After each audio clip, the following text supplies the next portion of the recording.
Greetings everyone, this is Char, and welcome back to the Just Ask Char advice channel. If this is your first time here, welcome. Thank you for tuning in. If you have an email for advice, send it to JustAskChar@gmail.com. All right, let's get started. I have a letter here from a woman, and she writes, "Hello, Char. My daughter is graduating soon from high school. I am so happy for her and proud of her because it wasn't easy. Her father is not in her life. She never met her dad because he never wanted to deal with me when I told him I was pregnant. She is my only child. There was a time that I didn't think I could get pregnant until I did at age 40. My mother helped me a lot raising her when she was a toddler because I started having health problems after her birth. I stopped working when she was about 3 or 4 years old and went on disability permanently. The whole reason I am writing this email is because my health isn't that good today, and she's been helping me with the challenges I have, especially at night. I do get weekly services from the state that washes my clothes, dishes, clean up, and go to the store and play my lottery, and go shopping with me for groceries when I call the service van. But now my daughter is talking about leaving the house to live on campus for college. She has a part-time job, and I told her she can keep her job and just go to one of the community colleges and not have all those loans. She has to get my consent for the loans because she is not 18. I didn't sign anything, and she's mad at me. I think we both win if she stays home to live and she can help me out the next couple of years. Don't you see where I am coming from? Let me know."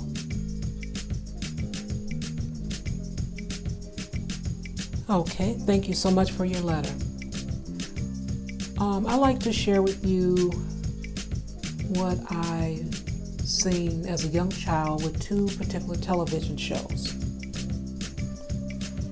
The first television show was The Jeffersons. It was a TV show in the 70s, and it was a husband, wife, and son. And there was an occasional visit from the mother-in-law. And the mother-in-law, which was the mother of the male character of the show, she was really mean and hateful toward the son's wife. But she appeared real nice and sweet to everyone else. She did different things so she can get attention. And with me seeing this as a little girl watching this, it really disturbed me.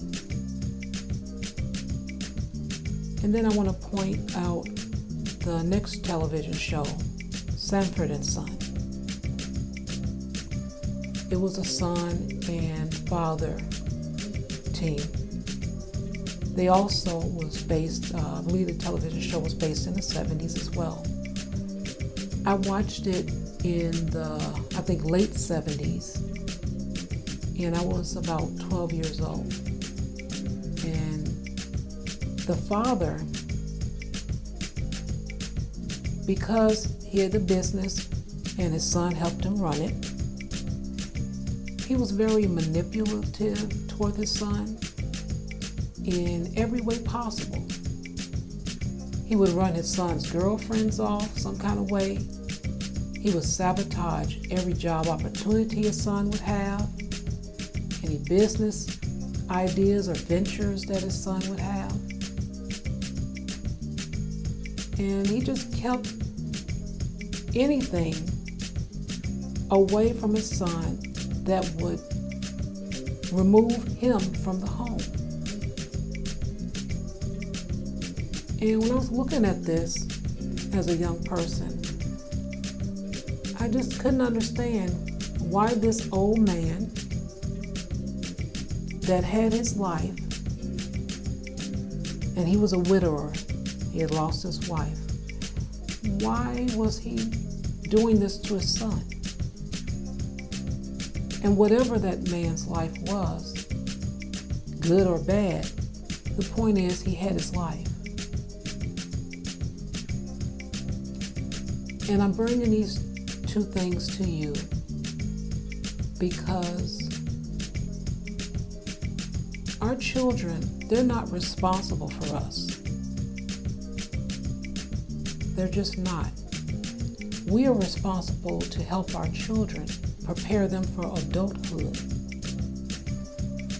And when I read your letter and when you stated that we both win and she can help me for the next couple of years, that can be considered self-serving in many ways.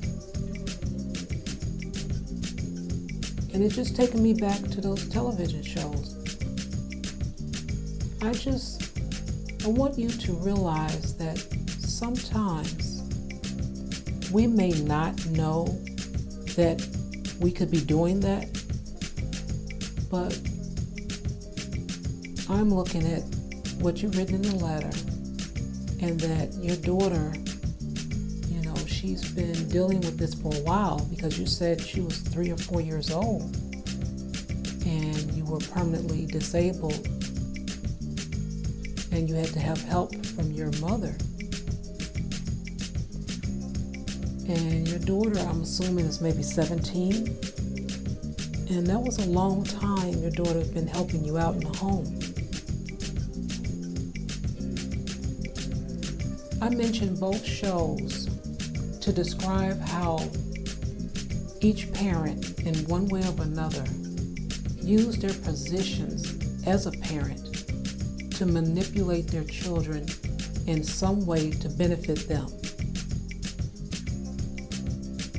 And that isn't good.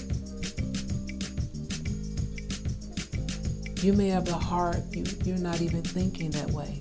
That may not even be your intention. But as far as with that child, your daughter, you don't know. She may have chose to leave the home just to have a break.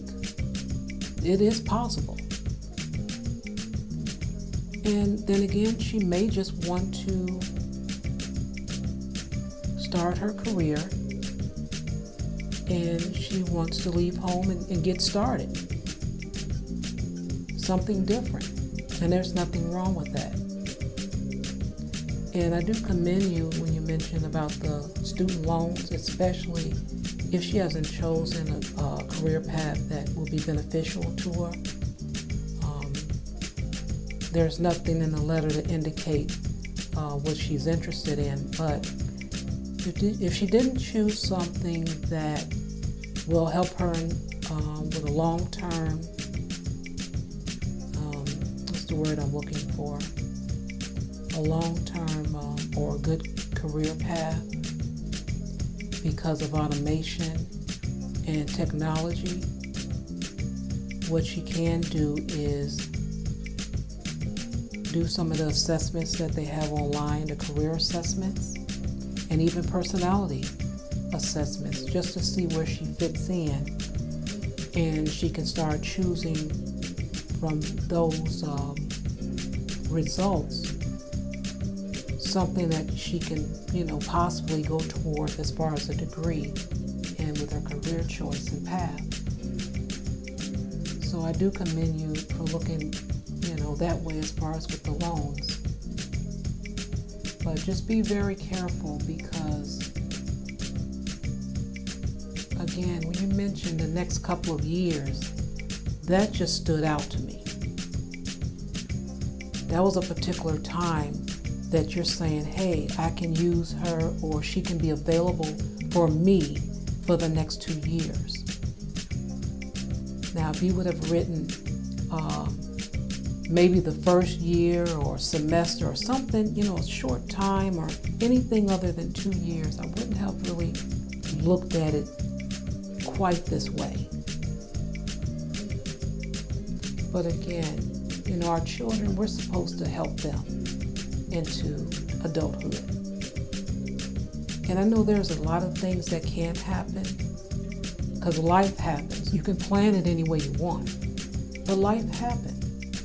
And because life happens, we shouldn't be a burden on our children. We should not. And especially don't even plan for it. We have to let our children go. Let them do what they need to do so they can prepare for their next family. So I just want you to keep those things in mind.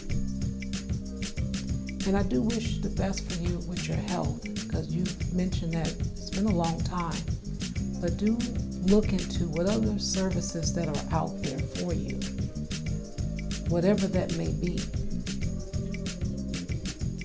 so you can be self-sufficient enough